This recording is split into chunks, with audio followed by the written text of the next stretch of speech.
it's really creepy when you realize cloning is just taking an egg, getting rid of the nucleus, then taking a nucleus cell out of another organism that's identical to that species, putting that nucleus in egg one.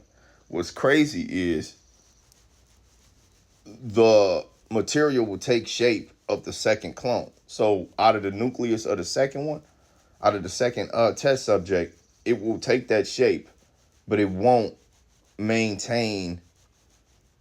It's not necessarily inclined to keep the memories of the second test subject.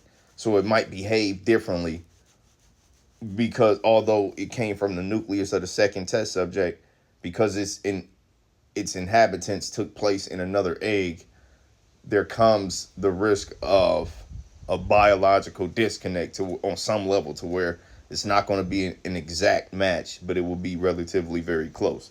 It's really interesting. So when you know that, and then in 1996 they created Dolly, the clone sheep that passed away a few years later in the early 2000s. That was crazy. It's like, so that sheep had lung issues and other issues, but we've actually perfected cloning since then. That is very insane work, guys. That is insane work.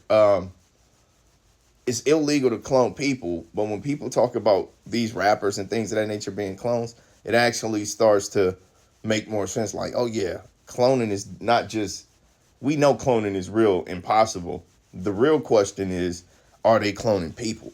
That's the real question. Nobody really knows, but we know for sure it's definitely possible and it has been perfected. That's crazy.